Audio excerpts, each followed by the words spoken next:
Alright,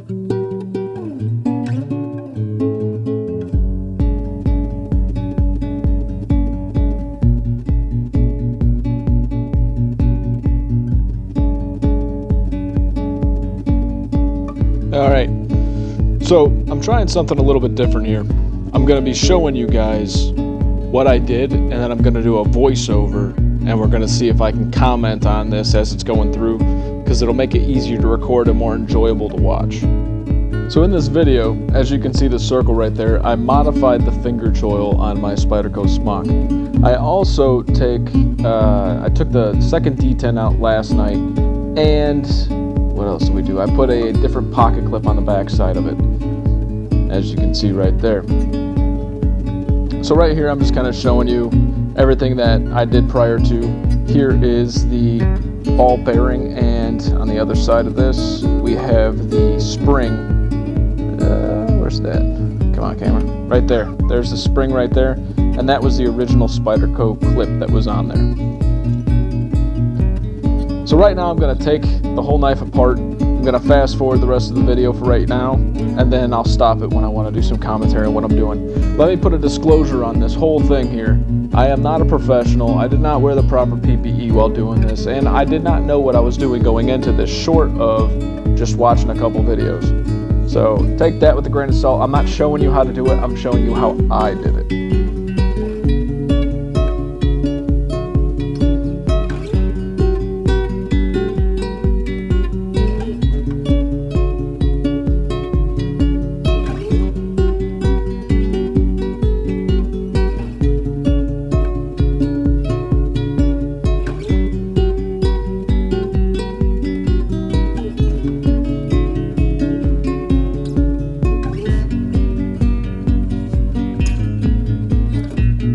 Okay, right here I finally got the blade out, and I'm attaching it to just a plastic clamp. A little bit more protection for the hand, a little bit more stability in hand while I'm using the Dremel. I'm getting out a Dremel tool, and I have a couple different grinding wheels that I have. I have a small grinding wheel for fine tuning. They're both the same grit, but there's one that's for bigger pieces there too. So what I'm trying to do is figure out which grinding wheel I should use to try and get the effect that I want. Alright, so I just got the grinding wheel chucked onto the Dremel, and then I'm showing you guys, I have a glass of water here. Every now and then I'm dunking the blade so that the blade doesn't get too hot. I don't want to compromise the consistency of the blade or the heat treat that's already there.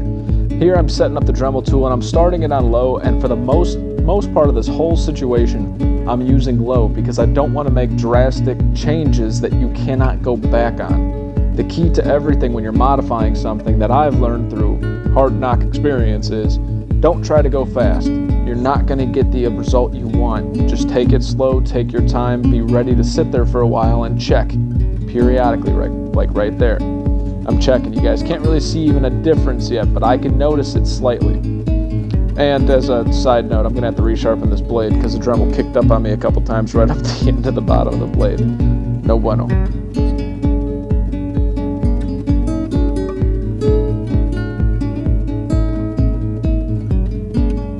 Now, one mistake I was making is I was making adjustments as I was leaving my Dremel tool on while dunking the blade and doing other stuff. You're going to hurt yourself if you do that. Make sure you turn off your tool every time you stop, you check, you do all that.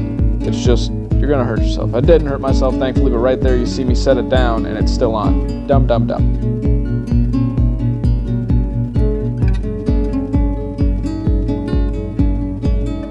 So right here I switched to the fine grit on the grinding stone. The reason for that was I kept getting just too big of a chunk out of the center, and I was unable to really get that edge. If you guys are familiar with the Smock, when it's in your hand, you notice that sharpening choil is kind of biting against the top of your finger against the blade, and that's really what you're trying to avoid, and in making the sharpening choil slightly bigger so it's more comfortable in hand.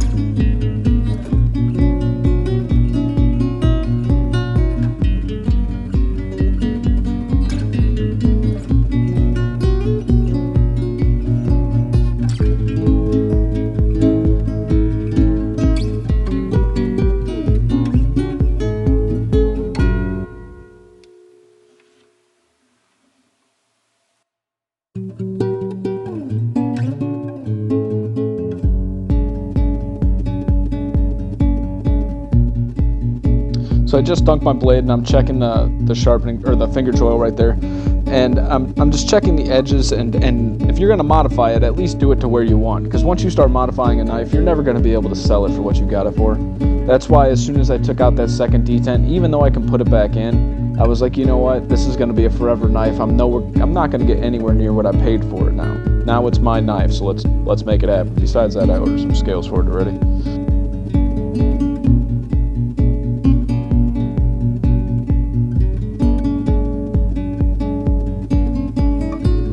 So what I'm doing here is I'm trying to knock down the edges. We all know what it feels like to have sharp edges on your stuff, and then you stick your hand in there and it's like, you know, you can feel the sharp edges and it kind of defeats the purpose. Now, I wasn't completely successful at this because I got this knife in my hand right now and I can feel a little bit of sharp edges on there, but it's honestly nothing that's insane. I might take some fine grit sandpaper or something of that nature and try to adjust it a little bit more just to knock it down a little bit, but I'm not going to spend too much more time modding it on the blade. I'm already kind of uncomfortable, you know, making drastic modifications to it. So as you can see, I switched back to the larger grinding wheel here to try and round out the whole piece. After I started working on the front next to the blade, I started noticing that I had a little hump on the back side of it. And you're only going to get that by doing small adjustments, check, small adjustments, and check.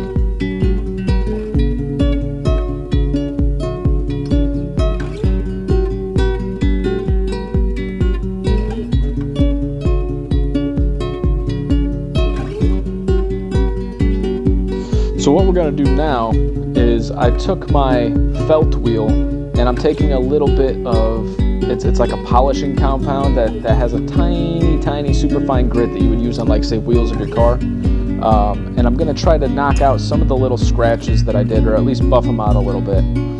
Over this whole process, I wasn't completely successful in eliminating all of those scratches, but it kind of made them blend in a little bit together.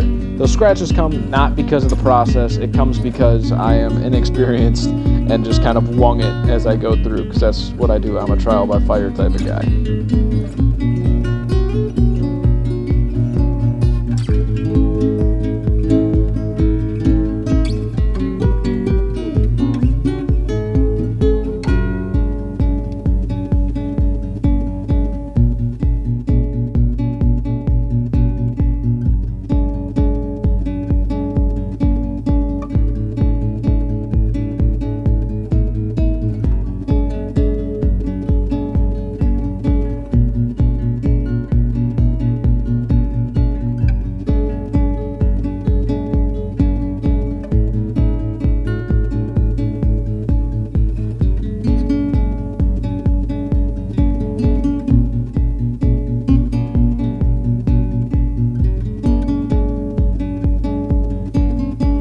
The other side of the blade didn't need as much buffing as the other, but once I started, it kind of gave the one side a little bit of shine, so I didn't want them to be completely inconsistent. Now, the aesthetics of this isn't what I focused on today. There's going to come a time where I'll probably put a mirror edge on that whole hollow grind as much as possible, just to kind of buff out everything, but I was really focused on the finger choil and the different mods that I did for you guys to see how I did this. And again, this isn't a tutorial. This is, you can either learn from this video or not. I don't know. That's on you. So what I'm going to be doing here is I'm cleaning up every piece. I'm trying to take some care and attention into cleaning up everything as well as possible. I got some Q-tips out. I'm going through some of the edges in there, trying to get everything as clean as possible, because the cleaner it is, the more smooth it's going to be when you put it back together.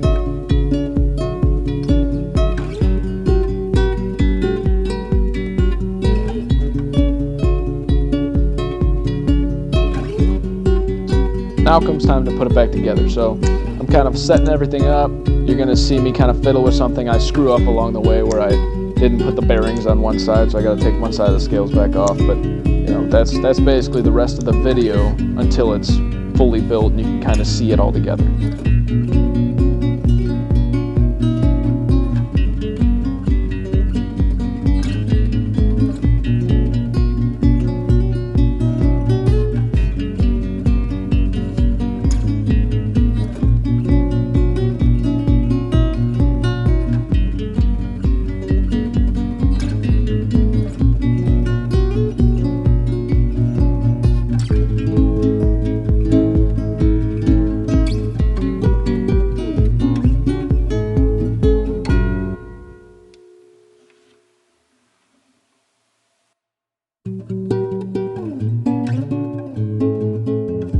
Because I don't intend to take this apart for a little bit, I am Loctiting every screw that's in there. And what I'm doing is I'm putting the Loctite on a Q-tip and wrapping it around the threads. Now, the ones in the body aren't that serious of an issue. You shouldn't have to Loctite those realistically, but I do that just in case. But really, the pivot screw right here is what you want to do. So you can see that I put a lot of Loctite on there, I tighten it all the way down, then you back it up so it has all the Loctite on the threads coming out. And then I made micro adjustments the whole way through. That's it for the video, guys. All I'm doing is showing you guys the differences. I'm going to show you how the sharpening choil looks in my hand and how the differences are. I am going to also try to put a picture at the end of this video of the two with the one sharpening choil done, one not done, next to each other so you can see the differences that I made. My name is Tyler. This is Everyday EDC. This is the first real modding video that I've posted, so thank you guys so much for watching. Stay sharp, stay safe. Have a great freaking day, guys.